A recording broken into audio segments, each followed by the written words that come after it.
안녕하세요, 여러분. 저는 고려대학교 국어국문학과 2호학번 신아륜입니다. 고려대학교 국어국문학과에 재학 중인 2호학번 황장현이라고 합니다. 저는 작년에 이제 메가스터디에서 국어 관련해서 멘토링으로 활동하기도 했고, 혹시 제 얼굴이 익숙하신 분들이 계실지 모르겠는데요. 저는 전과자에 나온 적이 있습니다. 전과자에서 혹시 현대시론 수업에서 제 얼굴을 보신 분들도 있을 것 같은데요. 혹시라도 제 얼굴을 아시는 분이 있다면 반갑게 인사해 주시면 감사하겠습니다. 또 좋은 기회로 KTM 분들께서 불러주셔서 오늘 여러분들께 조금이라도 더 도움이 됐으면 하는 마음에 수능 특강 작품 중에 고전소설 반시전을 소개해드리러 나왔습니다. 반시전을 한번 살펴보면 와, 정말 인물이 많죠. 좀 당황스러울 정도인데요. 이건 반시전 같은 가정소설의 대표적인 특징이라고 할 수 있습니다. 그래서 이 가정소설 같은 경우는 인물이 굉장히 많이 나와요. 그러니까 우리가 이 반시전을 볼 때 중점적으로 살펴봐야 하는 부분은 바로 가정이라는 점이죠. 인물 관계를 볼 때도 역시 가정에 집중을 해야 됩니다. 인물 관계 먼저 분석을 하고 넘어가도록 할게요. 이 위씨 집안이라는 게 있어요. 위씨 집안이니까 당연히 어떤 위씨라는 사람이 있었겠죠? 이 사람이 양부인과 결혼을 합니다. 이 양부인과 사이에서 아들을 3명을 낳아요. 첫째가 위윤, 그다음에 둘째가 위진, 마지막으로 막내가 위준이라는 이름을 가집니다. 이 사람들이 결혼을 한 상태에서 시작하는 게 반시전이에요. 그래서 위윤, 위진, 위준은 각각 누구와 결혼을 하느냐? 일단 위윤은 반시와 결혼을 하게 됩니다. 반시라고 하면은 우리 소설의 주인공이겠죠? 다음으로 위진은 채씨와 결혼을 합니다. 마지막으로 위준은 맹씨와 결혼을 하는데요. 여기서 이제 중요한 게 부모님도 등장을 해요. 반시의 부모님은 이제 이 반시의 어머니와 아버지인 반옥과 유부인이 있습니다. 그리고 아들인 흥이 있습니다. 이렇게 해서 반시전에 이야기가 펼쳐질 본격적인 무대인 하나의 가정이 완성되었습니다. 이 위씨 집안이 살고 있는 곳도 중국의 절강 지역, 즉 상하이의 아래쪽 지역입니다. 위유는 과거 급제를 해가지고 일을 하다가 최근에 예부상서, 문화부 장관, 문화체육부 장관 이 정도로 승진을 하게 됩니다. 그런데 갈등의 시작은 어디냐? 위진과 위준은 과거 급제를 하지 못해요. 참고로 위씨는 일찍 돌아가십니다. 일찍 돌아가셔서 양부인이 홀로 위윤, 위진, 위준을 키워요. 그러다가 이제 위윤만 과거에 붙다 보니까 얼마나 자랑스럽겠어요. 아유, 우리 아들, 아니 며느리도 너무 착하고 반씨 너무 현모양처야. 너무 착해, 어떡해. 그런데 채씨랑 맹씨는 막 질투도 많고 하다 보니까 자꾸 갈등이 발생을 하는 거예요. 채씨와 맹씨는 언제나 반씨를 시기하고 모해할 뜻을 가지고 있습니다. 아주 전형적인 선인과 악인의 모습이죠. 이제 채씨랑 맹씨 같은 경우는 계속해서 반씨를 모함해요. 왜냐면 제 마음에 안 드니까. 그러면서 이제 양부인한테 막 거짓말도 치고 하는데 양부인은 이미 다 알고 있어. 그래서 채씨와 맹씨를 불러서 혼을 냅니다. 며느리끼리 화목하게 지내야지. 왜 너희들끼리 싸우고 선한 반씨를 괴롭히느냐. 근데 채씨 반응이 문제예요. 채씨가 반성을 하나도 안 하는 거야. 아니 어머니 왜 우리한테만 그래요? 아니 위진이랑 위준 내 남편이랑 지금 맹씨랑 맹씨 남편은 입신양명 못했다고 해서 우리 무시하는 거예요? 왜 위윤한테만 잘해줘요? 하면서 적반하장으로 나옵니다. 이걸 듣고 양부인은 화가 나서 얘네들 정말 안 되겠구나. 너희들 꼴도 보기 싫다. 라면서 채씨를 친정으로 돌려보내고 맹씨는 집에 남아서 죄를 뉘우치라고 합니다. 채씨는 친정에 가서도 태도를 바꾸지 않습니다. 오히려 자신이 반씨 때문에 억울하게 쫓겨났다고 하소연을 해요. 문제는 채씨의 친정이 아까 말했듯 권세가 대단했다는 겁니다. 채영이 누굽니까? 아까 좌승상이라고 했죠. 엄청 권력자야. 채영은 생각이 좀 다른 거예요. 아니 지금 내가 금지옥엽으로 키운 우리 딸 지금 네가 뭔데 쫓아내? 하고 화가 납니다. 그래서 채영은 천자한테 상소를 올려서 반옥과 위윤을 모함하고 누명을 씌운 것이죠. 결국 억울하게 위윤은 장사로, 반씨의 아버지인 반옥은 강동으로 유배를 가게 됩니다. 이렇게 되니까 이제 위유는 편지를 남깁니다. 위유는 막 자기가 억울하다 이것보다도 어머니 건강하게 잘 지내시고 내 부인 반씨 걱정하지 마시고 우리 아들 흥을 잘 키워주시오. 근데 양부인 위윤의 어머니는 이제 유배 소식을 듣고 충격을 받습니다. 당연해요. 왜냐면은 내 자랑이던 우리 아들이 유배를 가. 그리고 내 사돈어른 반씨도 유배를 가. 근데 이거 누구 때문이야? 채씨 며느리 때문이야. 내가 어떻게 이 위씨 집안을 이끌어 왔는데 하고 몸져 눕습니다. 결국 병이 깊어지고 죽기 직전에 이르러 유언을 남기는데요. 반씨에게는 아가야, 힘들어도 흥을 잘 길러야 한다라고 유언을 남기고, 흥에게는 너가 잘 커서 원수를 갚아야 한다라고 유언을 남깁니다. 위진과 위준에게는 야 너네 나 죽어도 채씨 다시 데려오지 마. 채씨가 문제야. 안 돼. 채씨 데려오지 마. 하고 죽습니다. 그렇게 양부인이 세상을 떠나고 그 다음부터 위씨 집안의 분위기가 정말 약간 달라지게 됩니다. 이제 반씨를 지켜주던 사람이 사라지게 되는 거죠. 이 채씨를 장례에 부를 것이냐, 이것으로부터 바로 갈등이 시작됩니다. 왜냐면은 또 위진도 이상한 게 자기 어머니가 채씨 부르지 말라 그랬는데 귀엽고 채씨를 불러요. 위진은 어떻게 말하냐면, 형이 없으니 내가 결정해야 할 문제다. 채씨는 양부인의 명에 따라서 친정에 가 있는 것이니 양부인이 돌아가신 지금에는 돌아와도 좋다.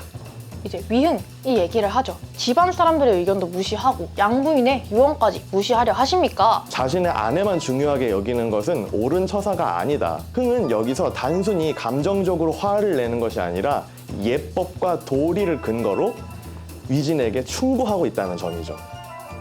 그런데 이 반씨의 반응도 한번 주목해 볼 만합니다. 반씨는 흥에게 어른들의 이야기에 끼어들지 말라라면서 흥을 오히려 꾸짖습니다.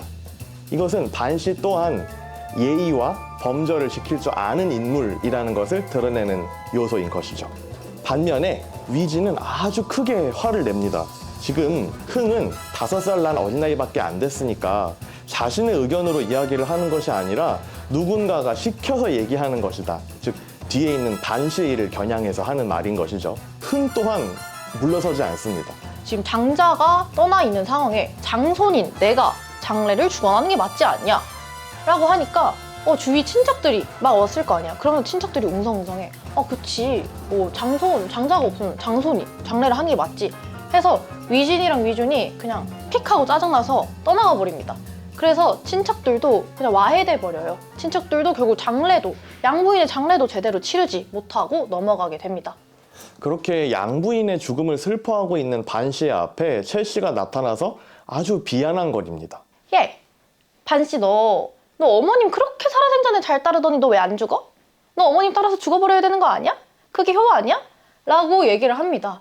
그리고 흥에게는 너가 괜히 뭐라도 아는 척 나서서 우리를 원수 취급하면 이 위씨 집안을 먹을 수 있을 것 같아? 라면서 흥에게도 견제를 합니다. 이제 양부인을 선산에 묻습니다. 이제 그 산에다가 여막이라는 걸 짓습니다. 여막은 이 부모의 무덤 근처에 지어놓고 상을 치르는 동안 지낼 수 있게 만들어 놓은 일종의 오두막입니다. 반씨는 끝까지 3년상의 예를 다하고 있는 것이죠. 그리고 이로부터 3년이 흐르게 됩니다. 그리고 이제 흥이 3년 뒤니까 8살이 됐겠죠. 흥은 8살의 어린 나이임에도 불구하고 밤낮으로 양부인을 그리워하면서 양부인에게 시극정성을 다합니다. 이제 그래서 갑자기 양부인이 등장을 합니다. 분명히 돌아가셨죠. 그때 양부인의 혼령이 등장합니다. 이 무덤이라는 삶과 죽음의 경계이자 현실과 초현실의 경계를 배경으로 현실과 초현실이 서로 조응하고 있는 것이죠. 양부인의 혼령이 등장을 해서 나는 잘 지내고 있다. 걱정하지 마. 대신에 내가 천상계 일타강사 선생 하나 붙여줄 테니까 이적선 태백이 붙여줄 테니까 흥이 교육 좀 잘 시켜. 라고 얘기를 합니다. 여기서부터 이 흥은 평범한 인물이 아니라 하늘이 돕는 인물로 그려집니다. 여러분께서도 익숙하실 적강 모티프가 바로 여기서 잠깐 등장하고 있는 것입니다. 실제로 이제 조금 있다 어떤 도사, 노인이 한 명 내려와가지고 흥을 가르쳐요. 근데 1년 만에 고금에 통달합니다. 고금에 통달했다가 뭐냐면 그냥 천재 영재인 거예요. 한편 이 채씨는 여기서 더 이상 가만히 있지 않습니다. 흥이 선인에게 글을 배운다라는 소식을 듣고 이 흥을 어떻게든지 처리해야겠다라는 생각을 하게 되는 것이죠. 막 선인이 남자가 찾아온다는 소식을 듣고 모함을 해요. 반 씨가 음탕한 행동을 일삼고 있다. 위윤이 없는 틈을 타서 이러한 모함을 자신의 남편에게 하게 되고 위신 입장에서는 아니 부모님 내 어머니 묘 앞에서 지금 둘이 다른 남자랑 간통을 한다고 엄청 빡이 칩니다. 그래서 사람들 동원해서 불을 지르러 가요. 이 절체절명의 위기에서 반 씨는 꿈에서 어떤 부인의 경고를 듣고 미리 이 화를 피합니다. 위흥이 아니 어머니 낌새가 이상해요. 아니 그래 나도 꿈속에서 피하라고 하더라 하고 더 깊은 산속으로 도망을 칩니다. 그리고 이제 산속으로 들어가서 지금 막 길을 잃고 나 안 가본 산속이잖아. 길을 잃고 막 그러고 있으니까 어떤 노인이 등장해요. 길을 잃고 힘들어하는 순간 이번에는 산신령 같은 노인이 등장합니다. 그러고는 반씨 모자에게 음식을 주며 이들을 보호합니다. 반씨와 흥은 결국 반씨 친정이 있는 곳으로 가게 되는데요. 이 친정이 있는 곳은 양강이라고 해요. 반씨 모자가 친정에 도착한 지 몇 년이 지났습니다. 흥이 점점 자라다 보니까 슬슬 아버지 생각이 나기 시작하겠죠. 우리 아빠 유배 가서 잘 지내고 있을까? 해서 아빠를 찾아 떠나가게 됩니다. 그래서 위윤이 유배돼 있는 장사라는 곳에 향하던 도중 경치가 아주 아름다운 어떤 곳에 도착을 합니다. 갑자기 하늘에서 어떤 선녀가 내려와요. 어떤 선녀가 내려오더니 선녀가 말하는 게 내가 서왕모 신녀인데 너 13살에 과거 합격할 거고 15살에 너 부모님 만나가지고 부마도 간택되고 부귀영화 누릴 거야 라고 갑자기 인생 스포를 해버려요. 여기서 초월적인 존재가 하는 역할은 앞날의 좋은 일들을 미리 알려주면서 인물이 자신의 앞날을 포기하지 않게끔 하는 것이겠죠. 또 선녀의 말이 끝이 아니에요. 내가 낙포 선녀인 양부인 부탁을 받고 왔어. 양부인이 죽어서 선녀가 됐구나. 그래서 이렇게 죽어서 혼령으로 나타나고 해서 도와줄 수 있는 거구나 라는 점이 지금 여기 이 시점에서의 말을 통해서 알게 되는 거죠. 이제 장사로 가도 어차피 아버지를 못 만날 거니까 개항으로 가려고 알려줘요. 그래서 원래 장사를 가려 했다가 개항으로 목적지를 변경합니다. 흥이 그런 일을 겪고 나아가다가 길이 끊어진 곳에서 어느 선비를 만나게 됩니다. 선비가 이름을 물어봐요. 거기 자네는 이름이 뭔가? 근데 위흥이 나 위흥이요 했는데 딱 선비가 이름을 딱 들으니까 너 혹시 위윤 이제 위상서 아들 아니냐? 위상서라는 거는 위는 성이고 상서는 관직의 이름이죠. 우리 아빠 예주지사인데 위윤 너희 아버지 덕분에 목숨을 건졌어. 나 그래서 너한테 너무 고마워. 그렇게 친해진 둘은 의형제를 맺고 명생의 집에 머물기로 합니다. 그런데 흥이 가만히 생각해보니 여기서 머물러도 아버지 소식을 모르는 건 똑같은 거예요. 그래서 다시금 장사로 향하려고 채비를 합니다. 이제 떠나려고 했는데 명생이 만류합니다. 아니야. 여기 우리 집 주위에서 있으면서 장사, 너희 아버지 계신 유배지 왔다 갔다 하는 사람들 찾으면은 그래도 소식을 들을 수 있을 거야. 조금만 더 기다려보자 라고 말립니다. 그래서 흥은 명생의 조언을 받아들여서 더 머물다가 우연히 장사왕에게 조공하러 가는 배를 보고 그 뱃사람에게 자신의 편지를 전해달라고 요청을 합니다. 뱃사람이 미안 이거 내 배 아니야. 좀 내 맘대로 하기 좀 그래 하면서 그래도 장사에 갔다가 돌아오는 길에 들리면 가져다 줄게 라고 이야기를 합니다. 흥은 이제 아버지에게 편지를 전할 수 있게 되자 친정이 있는 반씨가 현재 머물고 있는 양강으로 돌아가기로 합니다. 그렇게 명생과 함께 양강으로 돌아가는 길에 경사, 여기서 말하는 경사는 수도를 뜻합니다. 경사에 도착하니까 나라에 과거가 열린대. 과거 시험이 열린대요. 그래서 명생이 보면은 되게 의리가 좋아요. 명생이 딱 흥한테 야 우리 여기서 과거 시험 보고 가자 라고 이야기를 해요. 그래서 흥은 명생의 제안에 따라 여기서 과거 시험을 치르고 가기로 합니다. 한편 이전에 죄를 지었던 장담이라는 사람이 갑자기 등장을 합니다. 요 사람이 잘못을 했는데 요거를 반옥이 조사를 한 거야. 그래서 사형을 당해요. 이 장담의 아들인 오형제가 이 사실을 받아들이지를 못하고 아니 우리 아빠 죽인 사람 누구야? 원수를 갚을 거야. 막 이를 갈고 있는 거예요.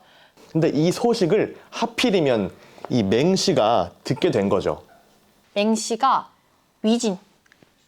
위진한테 가가지고 아니 아주버님 장생이라는 사람이 간혹 이쪽 집안에 이를 갈고 있다는데 복수 한번 안 해보실래요? 라고 얘기를 합니다. 그래서 위진이 오케이 좋아 가보자고 해서 둘이 작당 모의를 해요. 그래서 이 수적들, 쉽게 말해 해적들입니다. 이 도적들과 결탁을 해서 이 반씨와 유부인이 머물고 있는 친정, 양강으로 쳐들어가게 됩니다. 그래서 유부인을 죽이고요. 막 재산도 다 훔쳐가. 그리고 반씨를 납치합니다. 반씨는 직감을 하죠. 아, 나의 어머니는 돌아가셨고 이 집은 다 불타고 있는데 나는 생포한 것을 보니 내가 여기서 가만히 있다가는 치욕을 당하겠구나. 안 되겠다 싶어서 반씨가 퐁당 물에 빠집니다. 이 점 역시 고전소설에서 강조되는 부분이라고 할 수 있는데요. 여기서 반씨가 치욕을 당하느니 강물에 몸을 던져서 목숨을 스스로 끊겠다라고 한 점은 이 부인의 정열과 지조 그리고 절개를 강조하는 부분이라고 할 수 있습니다. 근데 갑자기 어디선가 거북이가 나타나요. 반씨를 등에 태우고 어디론가 향합니다. 반씨는 이전에 얻은 도움도 있겠거니와 양부인께서 도와주시나 보다 라고 생각을 하고 잠자코 거북이의 등에 타고 이동을 합니다. 반씨가 정신을 차려보니까 어디서 막 이렇게 연잎배를 타고 어떤 귀여운 애기가 나타나요. 여자아이가 나타납니다. 그래서 와서는 낙포선녀의 부탁으로 왔다라면서 복숭아 하나를 건네줍니다. 아까 낙포선녀는 양부인이었죠. 그래서 이 반씨가 양부인이 부탁으로 전해준 복숭아 반쪽을 먹습니다. 복숭아를 줘서 이걸 먹으니까 갑자기 배도 안 고프고 싹 완전 명약인 거야. 그리고 나서 여기서 조금 특이한 점이 반씨가 나머지 반쪽 복숭아를 들고 있다가 꿈에서 흥에게 건네주거든요. 그랬더니 실제로 꿈을 깨고 나서 자신의 손에 들려있던 반쪽 복숭아가 사라져 있던 겁니다. 자, 근데 거북이 등에 타고 있었죠. 이 거북이가 어디로 갔을까 하면은 바로 여기 위윤이 있던 장사로 갑니다. 위윤이 어느 날 꿈을 꿨는데 양부인, 그러니까 자신의 어머니가 나타나서 지금 반씨가 위기에 처해 있다. 그러니까 물가로 나가보아라. 이렇게 얘기를 합니다. 위윤은 이 위진과 위준을 통해서 어머니가 돌아가셨구나 하는 건 알고 있었어요. 그래도 동생들이라고 어머니가 죽었다는 사실을 전하기에는 전해나 보네요. 그래서 이 위윤은 유배를 당한 동안에도 3년상을 치르면서 극진히 예를 다했습니다. 그래서 위윤은 직감을 하죠. 내가 이렇게 어머니께 예를 다했더니 어머니가 나를 도와주러 오셨구나. 아니나 다를까 갑자기 이렇게 타고 있던 반씨 부인이 뿅 하고 등장을 해요. 그래서 여기 위윤 씨랑 감격의 상봉을 하게 됩니다. 아이고 여보 뭐 잘 지냈어 이렇게 감격의 상봉을 해요. 그간에 못다했던 회포도 풀고 서로를 위로하면서 서로의 재회를 성공적으로 마칩니다. 반씨랑 위윤은 장사에서 만났고 흥은 아직 경사에 있어요. 경사에서 과거 시험을 기다리고 있는데 갑자기 꿈에 엄마가 나타나. 꿈에 엄마가 또 작은 배를 타고 이렇게 와가지고 복숭아 반쪽을 건네주는 거야. 이게 요 복숭아겠죠? 근데 갑자기 옆에서 막 이렇게 쇠사슬에 끌려가던 사람이 처형되고 막 머리를 막 물에 던져버리고 이런 무시무시한 광경을 보게 된 거예요. 근데 나 같아도 찜찜할 거 아니야. 나 과거 시험 보러 가면 안 될 것 같다. 좀 낌새가 이상하다 라고 얘기를 해요. 근데 명생이 정말 좋은 친구야. 명생이 야 아니야 내가 아는 그 할아버지 중에 꿈 해석 잘하는 할아버지가 있는데 그 할아버지한테 가보자 하고 가서 얘기를 하니까 명생과 함께 해몽을 잘하는 노인에게 꿈풀이를 받으러 갑니다. 그랬더니 이 노인이 저는 당연히 너 곧 죽을 거야. 너 살 날 얼마 안 남았어. 이럴 줄 알았는데 과거에 급제할 꿈이래요. 역시 꿈보다는 해몽이죠. 실제로 위흥이 경사에서 과거를 봤죠. 딱 붙어요. 노인의 말대로 붙는데 심지어 장원급제를 합니다. 장원급제라고 하면은 1등이에요. 그래서 위준과 위진도 이 소식을 듣기는 듣는데 염치는 있는 건지 차마 지금까지 한 일이 부끄러워서 흥에게 말은 못 걸고 그냥 가만히 있는 겁니다. 흥이 광덕전에서 천자한테 인사를 드립니다. 이제 천자 앞에서 절을 하면서 아유, 네, 제가 그 장원국제한 사람입니다. 그랬더니 황제가 보시기에 아주 기특하잖아요. 흥한테 한리막사라는 지위를 주는데 흥이 거절합니다. 아유, 아닙니다. 저희 아버지도 유배간 죄인이고 한데 제가 어찌 벼슬을 받겠습니까? 더 나아가서 흥은 그러니 제 관직을 거두어 주시고 대신 저희 아버지의 죄를 씻어 주십시오 라고 얘기를 합니다. 여기서 흥이 가지고 있는 효와 충에 대한 관념 또한 드러나고 있다고 할 수 있습니다. 근데 천자가 아, 연원 봐라 하면서 이제 딱 나도 생각을 해요. 그래, 일단 너 놔줄게 하고 놔줍니다, 위흥을. 흥은 그 후에 장원급제를 했으니 어사화를 쓰고 거리를 행진을 하는데 자꾸 눈물이 나는 거예요. 왜냐면 우리 엄마랑 아빠를 못 만난 지 다 찢어져 있고 좀 마음이 좀 안 좋아. 그렇게 한 3일 정도 지난 후에 흥이 출근을 해야 되는데 출근하자마자 폐하, 저는 어머니 아버지를 뵈러 가야겠습니다 라면서 휴가를 내버려요. 흥이 고향으로 돌아가요. 흥이 이제 명생이랑 양주로 돌아갑니다. 그랬더니 친정이 쑥대밭이 돼 있는 거예요. 그리고 친척들로부터 양강에 어떤 변고가 있었는지 얘기를 듣습니다. 도적이 반 씨를 습격했던 사건을 모르고 있었어. 근데 이때 들으면서 아유, 어떡해, 우리 엄마 돌아가셨나 봐 그새 라고 얘기하면서 엄청 슬퍼합니다. 그랬더니 옆에 있던 요 명생이 이 친구 좀 티야. 야, 좀 그만 울고 일단 밥부터 먹으러 가자 하고 일단 진정하고 이제 흥을 위로하고 일단 돌아가요. 흥이 그래, 그러면 우리 어머니의 시신이라도 찾을 수 있었으면 좋겠다 라면서 강의 신에게 제사를 지냅니다. 근데 갑자기 어디선가 뒤따 큰 배가 한 척이 막 나타나. 저는 이 배가 뭐냐? 아까 흥이 장사왕에게 조공을 바치러 가는 사람들에게 자신의 편지를 전해달라 부탁을 했었죠. 그 사람들이 편지를 전해가지고 장사왕에서 다시 돌아온 겁니다. 나 너 아빠다. 나 지금 너희 어머니랑 장사에 잘 있어. 잘 살아 있어. 그러니까 걱정하지 마. 라는 좋은 소식이 있습니다. 흥은 죽은 줄로만 알았던 어머니가 살아계시는구나 라면서 매우 기뻐합니다. 친척들한테 우리 엄마 살아있대요 하고 얘기를 하고 그동안 계속 도와줬던 양부인의 무덤에 제를 올립니다. 근데 그날 밤에 갑자기 흥의 꿈에 양부인이 나타나는 거야. 너 빨리 황성으로 가라. 그리고 가는 길에 최 씨가 간계를 꾸미고 있으니 절대로 응대하지 말고 어서 바삐 갈 길 가라. 이런 충고를 합니다. 흥은 이 양부인의 충고를 마음에 새긴 뒤에 다시 뚜벅뚜벅 길을 나섭니다. 최 씨를 진짜 만났는데 술을 자꾸 먹으라 권유를 하는 거예요. 이제 흥은 다행히 양부인의 말을 되새기고 먹지 않았지만 최 씨가 이제 술에 독을 타놓은 상황이었다. 그리고 흥은 다시 대궐에 도착을 해서 천자의 앞에 섰습니다. 아이고 폐하, 저 휴가 잘 받고 돌아왔어요. 부모님도 건강하시대요. 아유, 감사합니다 하고 인사를 올려요. 이제 그런데 천자가 그래, 너 기다리고 있었어 하면서 이부시랑이라는 벼슬을 줘요. 지금으로 따지면 차관 정도 되는 직위입니다. 그리고 이번에는 이 흥을 부마로 간택을 합니다.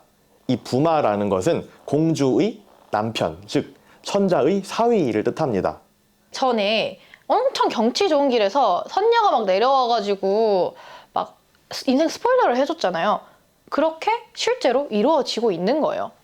천자가 그렇게 얘기를 하면서 내가 전부터 마음에 걸렸던 일이 있었는데 저 사람 보내가지고 애들 복귀시켜 해서 반씨랑 위윤, 장사에 있는 반씨랑 위윤을 다시 돌려보내고요. 반옥도 지금 강동 가 있는데 지금 유배지에서 드디어 몇 년 만에 풀어줍니다. 위씨 가문이 좀 재건이 됐어. 근데 이걸로 끝이야? 화가 나요, 안 나요? 상소를 올립니다. 근데 천자가 이 상소 보고 이제 뒷박을 합니다. 채영의 관직을 파해버리고 흩어지게 만들어요. 근데 또 위신이랑 위주는 어때? 위윤 동생이기도 하고 위응한테는 또 숙부야. 그래서 얘네는 그래 냅두자 하고 냅두는데 위진이 돌아와서 채 씨한테 이 소식을 전해요. 어떡해, 너네 친정집안 다 와야 되고 우리도 지금 좀 찍힌 것 같은데 천자한테? 어떡해 하니까 채 씨도 불안하겠죠. 그래서 최 씨는 초조함을 느끼게 됩니다. 한편에 이제 위윤이랑 반씨 이제 장사에서 돌아오는 길이잖아요. 그리고 여전히 수도에 남아 있었던 반씨의 오빠 반희와도 재회를 해서 친정에서 유부인, 그러니까 반이에게도 어머니이겠죠. 어머니가 돌아가신 것을 서로 통곡하고 위로하면서 모두 수도로 도착을 하게 됩니다.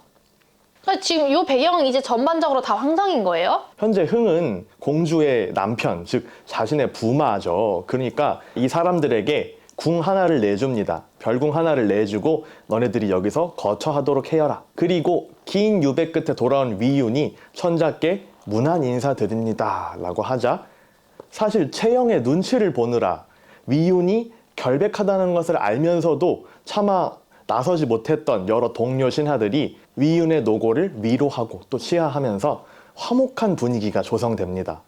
근데 이제 위진이랑 위준도 자기 형이 드디어 황성에 올라왔대. 이 형이 돌아왔다는 사실을 듣고 별궁으로 찾아갑니다. 그랬더니 야, 너네는 지금 어머님 유언 안 지켜가지고 이 집안 꼴이 말이냐? 내가 너희를 그렇게 가르쳤니? 하면서 이제 혼을 냅니다. 그래서 또 이제 위진이랑 위준은 자기들도 면목이 없으니까 며칠 뒤에 돌아가요. 한편 이 대사도 반옥은 수도로 올라오는 길에 양부인 사돈어른이 돌아가셨다는 소식을 듣고 양부인의 무덤에 올라가서 제사를 드립니다. 그리고 그날 밤 반옥의 꿈에 유부인이 나타나서 자신을 이렇게 만든 사람들을 처단해달라 이렇게 얘기를 합니다. 그렇게 반옥은 수도로 돌아와서 천자께 인사를 드리고 주변 사람들에게 이 일을 말을 합니다. 그리고 흥과 공주에게도 지난날의 이야기를 모두 들었던 위윤은 정말 분노해서 천자께 상소를 씁니다. 그래서 장담에 요 장생을 비롯해서 5 아들을 다 잡아드립니다. 그러자 이 장담의 아들들은 맞다, 이 위진, 그리고 최씨, 맹씨가 우리한테 시켜서 어쩔 수 없이 그렇게 했다라고 죄를 실토를 합니다. 근데 천자가 진짜 빡쳐요. 최씨와 맹씨를 극형에 처하고 이제 장담 일가도 차명에 처합니다. 최씨의 친정 집안을 모두 유배 보내라 라고 명한 뒤에 위진과 위준을 조금 더 야, 얘네는 어떡하지? 얘네 지금 위윤이랑 위흉 동생인데? 해서 좀 생각을 해보고 있었는데 위윤이 아유 천자 폐하 좀 죄송합니다. 지금 위진과 위준 제 동생들이니까 제가 약간 책임지고 사퇴하겠습니다 를 시전을 해요. 그러자 천자는 아주 깊이 고민하더니 위진과 위준의 목숨은 빼앗지 않고 저 먼 북해 땅으로 유배 보내는 것으로 사건을 종결짓습니다.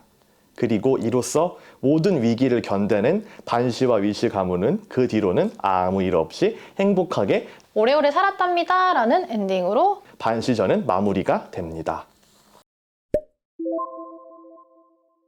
네, 이로써 이제 반시전 요약이 끝났는데요. 제가 이렇게 본격적으로 설명을 해드린 게 처음이라 조금 서툴 수도 있겠지만 그래도 수험생 여러분들을 응원하는 마음으로 좀 열심히 준비를 해봤으니까요.